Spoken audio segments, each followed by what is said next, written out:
नमो नमः बच्चों, मैं हेमा धूत एक बार फिर से आप सभी का स्वागत करती हूँ हमारे संस्कृत के इस क्लास में। बच्चों, आज हम करने जा रहे हैं 8वीं कक्षा का संस्कृत विषय से व्याकरण भाग का 13वां पाठ और हमारे इस पाठ का यह दूसरा सेशन है और हमारे पाठ का नाम है चित्राधारित वर्णनमः। चित्राधारित वर्णनमः यह हमने पिछले सेशन में भी किया है। पिछले सेशन में हमने 2 चित्रों को देखा और 2 चित्रों के ऊपर जो मंजूषात में दिए हुए शब्द थे उन शब्दों की सहायता से हमने 5-5 वाक्य निर्माण किए। हम 5 से अधिक वाक्य बना सकते हैं, अलग अलग तरीके से वाक्य बना सकते हैं। ज़रूरी नहीं है कि मैंने जो वाक्य आपको दिए हैं आप ही वही वाक्य बनाएं। आप कोई अपने ओर से भी आप उन्हीं शब्दों का इस्तेमाल करते हुए अपने मन से कोई और वाक्य भी बना सकते हैं। हमारा मेन तात्पर्य यह है कि चित्राधारित यानी चित्र को देखकर हमें उसके बारे में बताना है, उसके बारे में वर्णन करना है। वर्णन करना अर्थात उस चीज़ के बारे में विस्तार से बताना।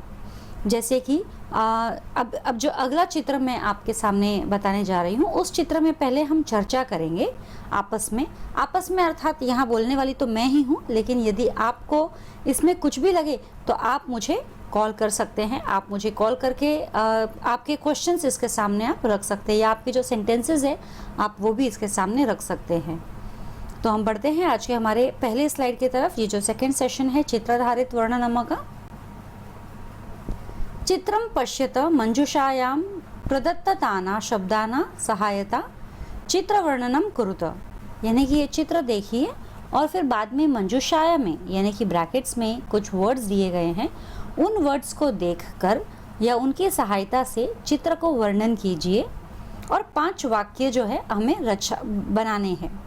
अब यह जो चित्र है बच्चों, जैसे मैं भी देख सकती हूँ, यह आप भी एकदम क्लियरली देख सकते हो कि एक तो यहाँ रथ है हमें दिखाई दे रहा है, पीछे भी एक रथ दिखाई दे रहा है और पीछे थोड़े बहुत सैनिक जैसे भी दिखाई दे रहे हैं। तो यह तो हमें पता चल रहा है कि यह रणभूमि है शायद। अब यहाँ जो सारथी है, सारथी कृष्ण लग रहे हैं क्योंकि उनके सर पर मोर है।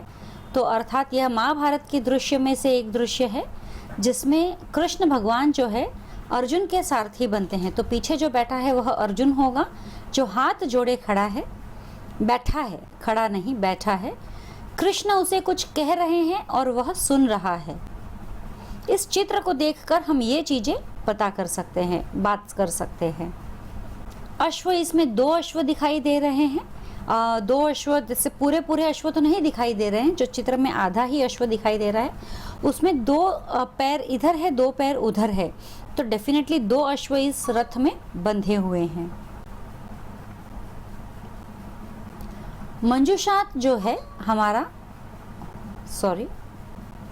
मंजूषा यानी कि ब्रैकेट्स जो है, बॉक्स जो है हमारा वो इस प्रकार है।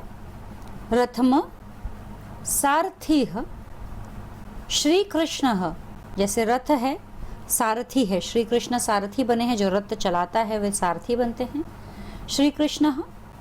अर्जुन, अर्जुन जो है उपविशति, उपविशति यानी खड़ा होना, उपदिशति यानी कि दिशा देखना, करबद्ध, उपदिशति यानी उल्टी दिशा, करबद्ध यानी हाथ जोड़े हुए, शृणोति यानी सुनना, पश्चभागे यानी पीछे के भाग में रथे।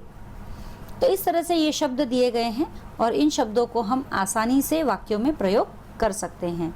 शुरुआत करते हैं हमारे पहले वाक्य से। मैं बढ़ती हूँ अपने अगले स्लाइड की तरफ। चित्रे एकम रथम अस्ति, यानी उस चित्र में एक रथ है। रथे श्री कृष्ण सारथी अस्ति, उस रथ में श्री कृष्ण जो है सारथी बने हुए हैं। अर्जुन रथस्य पश्चभागे उपविशति, अर्जुन जो है रथ के पीछे के भाग पर बैठे हुए हैं। श्री कृष्ण अर्जुनम उपदिशति, श्री कृष्ण जो है अर्जुन को उपदेश देते हैं, उपदेश दे रहे हैं। करबद्ध अर्जुन शृणोति, और करबद्ध अर्थात हाथ जोड़े हुए अर्जुन जो है यह उपदेश सुन रहा है। बड़ी आसानी से हमने ये 5 वाक्य बना लिए हैं। एक बार फिर से मैं ये दोहराती हूँ। चित्रे एकम रथम अस्ति, चित्र में एक रथ है। रथे श्री कृष्ण सारथी अस्ति, उस रथ में श्री कृष्ण जो है सारथी बने हुए हैं। अर्जुन रथस्य पश्च भागे उपविशति, अर्जुन जो है रथ के पीछे के भाग पर बैठे हुए हैं। श्री कृष्ण अर्जुनम उपदिशति, श्री कृष्ण जो है अर्जुन को उपदेश दे रहे हैं। करबद्ध अर्जुन शृणोति, और करबद्ध होकर अर्जुन जो है सुन रहे हैं। तो इस तरह से ये हमारे 5 वाक्य बड़ी आसानी से हो गए। तो एक चित्र हमारा आज का यह खत्म हो गया। तो हमने क्या किया है, चित्र का वर्णन करने के लिए हमने सबसे पहले चित्र को गौर से देखा है, चित्र के अलग अलग वाक्यों को देखा है कि चित्र में क्या क्या हो रहा है, और उसके बाद मंजूषात में यानी बॉक्स में ब्रैकेट्स में जो शब्द दिए गए हैं उनकी सहायता से हमने ये वर्णन जो है कर लिया है। अब हम बढ़ते हैं हमारे अगले चित्र की ओर। अब जो अगला चित्र है, प्रश्न तो वही है, चित्र को आपको देखना है, पश्यत अर्थात देखना है, और फिर मंजूषात में जो शब्द दिए गए हैं उन शब्दों के माध्यम से आपको इस चित्र का वर्णन करना है। और यह चित्र वर्णन करते हुए हमें 5 वाक्य बनाने हैं। यहाँ जो चित्र है में भी हो सकता है आपको शायद ये थोड़ा साफ साफ ना दिखाई दे, इसलिए मैं आपको बता दूं कि यहाँ पर इस चित्र में क्या है। इस चित्र में एक तो नदी है, नदी किनारा है, नदी किनारे पर एक मछुआरा धीवर बैठा हुआ है, उसके हाथ में जाल है और वह जाल बिछाकर मछलियां पकड़ने का काम कर रहा है। शायद उसके जाल में कुछ मछलियां भी है। तो यह पिक्चर जो है हमने एक्चुअली टेक्स्ट से कॉपी करके लिया है, तो इसलिए वो डार्क आया है, लेकिन मैंने आपको ये मीनिंग आपको बता दिया है कि यह धीवर जो मछुआरा है नदी किनारे बैठा हुआ है, उसके हाथ में एक मुझे जाल दिखाई दे रही है, वहाँ पर कुछ मछलियाँ उसने पकड़ी है, कुछ मछलियाँ उस जाल में दिखाई दे रही है, धीवर उन मछलियों को पकड़ रहा है। इस तरह से ये है। अब देखते हैं मंजूषात में किस तरह से इसके शब्द दिए गए हैं। नदी तटम धीवरः जालम मत्स्याः घटः क्षिपति मत्स्यान। ये हमारे 8 शब्द यहाँ पे मंजूषात में दिए हुए हैं। मैं दोहराती हूँ इन 8 शब्दों को। नदी तटम धीवरः जालम मत्स्याः घटः क्षिपति मत्स्यान। अब चलिए आगे बढ़ते हैं, इसके भी हम किस तरह से सेंटेंसेस बनाते हैं।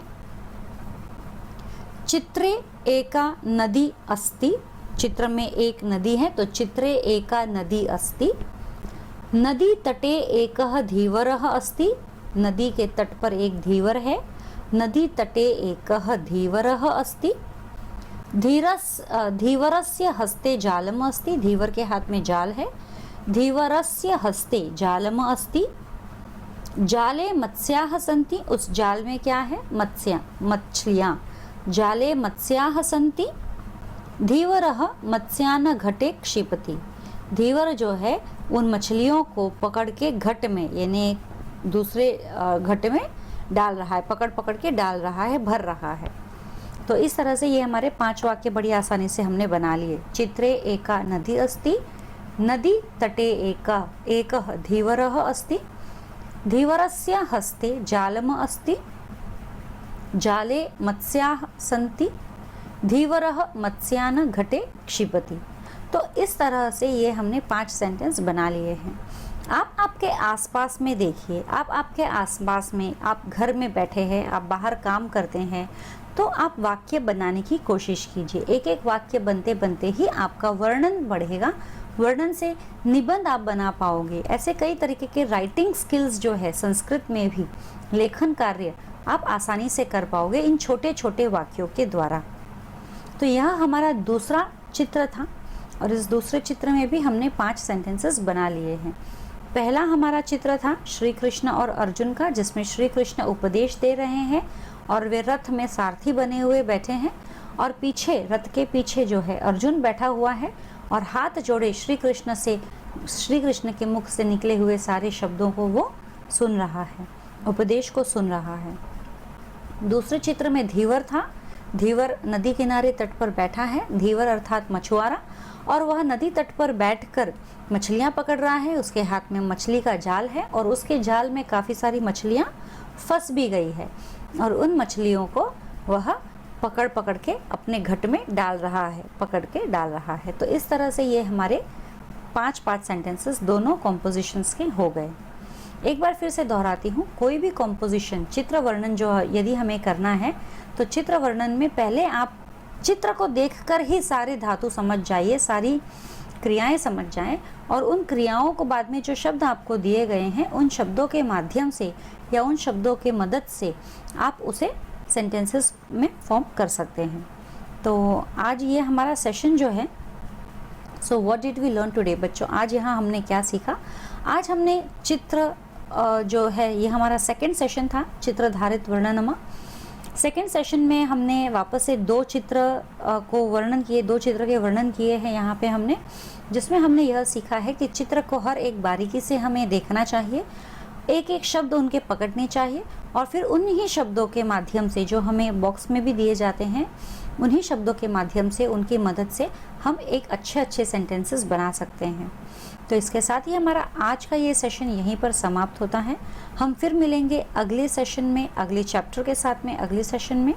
तब तक के लिए धन्यवाद। शुभ दिन।